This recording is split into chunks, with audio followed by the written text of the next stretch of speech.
It's Hubert in the morning right here on 100.7 The Bay. Preakness Week, always one of the most exciting weeks in Baltimore all year long, and made more exciting this year because FanDuel is in town, and we can wager on the Preakness Stakes without having to battle the infield and the traffic and all that stuff. And I'm very excited about that as a avid Preakness goer for my whole career here in radio in Baltimore. Joined on the program by Todd Schrupp. He's an anchor on FanDuel TV. Todd, good morning. How are you?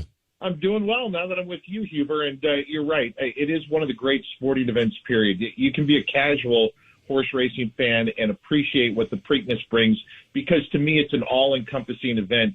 Of the three races in horse racing's Triple Crown, obviously the Kentucky Derby 2 weeks ago, and then the 3 weeks that will happen to the Belmont after the Preakness is the most fun. It's also guaranteed to be the most significant because it's the second deal in the Triple Crown. The Preakness has it all, so I'm with you. It's just a great event for Marylanders and for people who want to travel out of town and experience it. All right, so let's talk turkey. You are absolutely right about the Preakness being the second jewel in the Triple Crown, and there's no third without getting the second. So a lot of excitement around Preakness, but not a lot of chance for a Triple Crown winner this year, right? Well, Mage is the only one that has a chance, and you only have one each year. What's fascinating about this year is the first time in 75 years that only one horse has emerged out of the Kentucky Derby and come back for the Preakness. Now, I personally think that there's a lot of just kind of extenuating circumstances in a perfect storm that has happened this year. One of the things that happened in Louisville 2 weeks ago is we have an also eligible list for the Kentucky Derby. You have your top 20 horses who are in, and then if for some reason a horse scratches the week of the Kentucky Derby, a horse can draw in off the also eligible list. We ended up having essentially 5 scratches that Derby week. Wow. So already from the pool of top 3-year-olds, you got 5 horses who weren't in line to necessarily come to the Preakness. So what we have is the Kentucky Derby winner coming into this year's Preakness, Mage, and he's a brilliant horse. He's a lightly raced horse. He bucked a lot of history in winning the Kentucky Derby because he came in with only 3 starts lifetime. All 3 starts were in his 3-year-old season, which is unusual as well. But I always thought he was one of the best horses in this 3-year-old crop.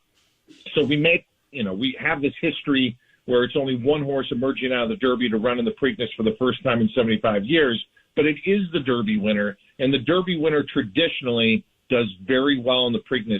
You had 84 horses that have come from the Kentucky Derby having won going into the Preakness, and 36 of them won, so that's 43%. Wow. And usually those horses hit the board as well. 62% of the time the Derby winner finishes in the top 3.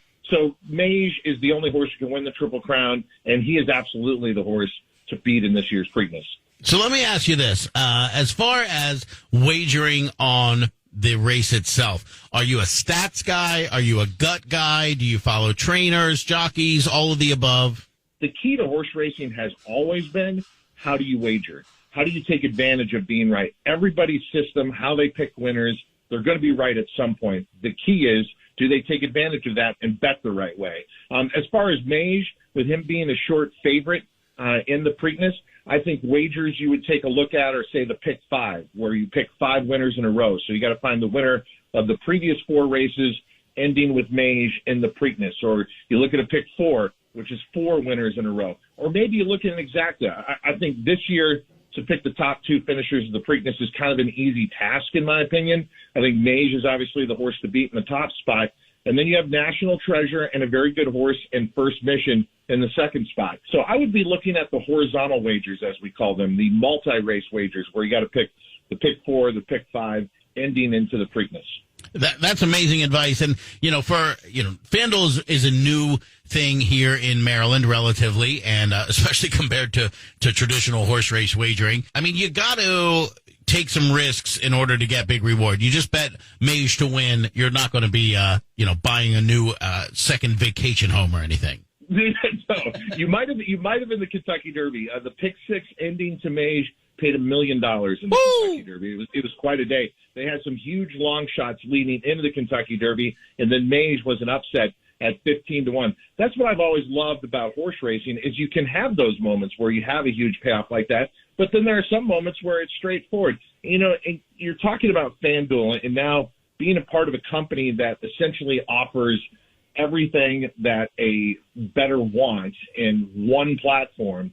With Maryland now having sports betting, FanDuel operating here, I'm now part of a company. While I cover horse racing, we're in this larger ecosystem which has sports betting as well. So if you're a sports bettor and you're like, okay, I don't play horse racing year round, but I'm interested in the Triple Crown.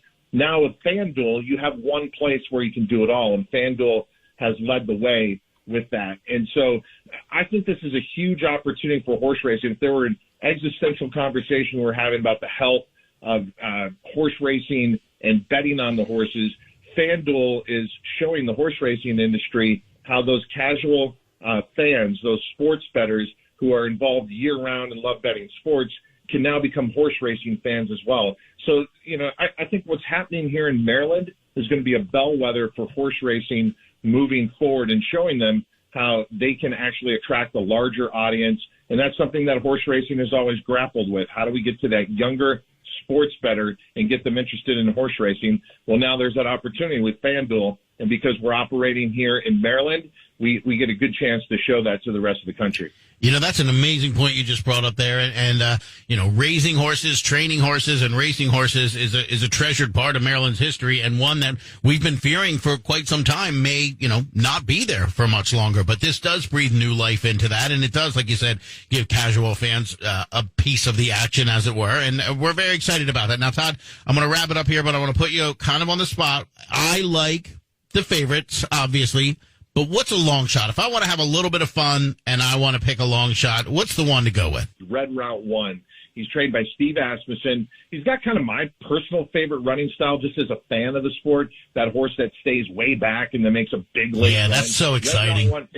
He's going to be last in the early stages of Preakness, but he will come running late. He's got one of the best finishing jockeys in the country in Joel Rosario. So a lot of people will be talking Blazing Sevens as the price horse. I would actually look elsewhere and look at the 5, Red Route 1. Well, Todd, you're an amazing wealth of knowledge, man, and a pleasure to have on the air here. We got to talk to you again. Thank you so much for taking the time this morning on one of the most exciting weeks, not only in Maryland sports, but in national sports, the Preakness this weekend. And Todd from FanDuel TV, man, thank you so much. Where can we find you on the regular? I am on Wednesday through Sunday on FanDuel TV, and while I'm based in Los Angeles, I spend about 135 nights in Marriott hotels around the country throughout the year. Love going to the big events, and I have to say one of my favorite trips is clearly to come here to Maryland. Baltimore knows how to put on a world-class event. It's a world-class city, and I hope people will tune in on Saturday for the Preakness. It's the 13th race, scheduled to go off 7 o'clock local time. And, having also listened to a lot of media outlets around the country, 100.7 The Bay is absolute must for me when I'm in town and here at Baltimore. So thank you for the time, Hubert. Wow, thank you for the compliment. Todd Schrupp, FanDuel TV, thank you so much, man. We look forward to maybe we'll debrief you next week after the race. Would love to. Take care.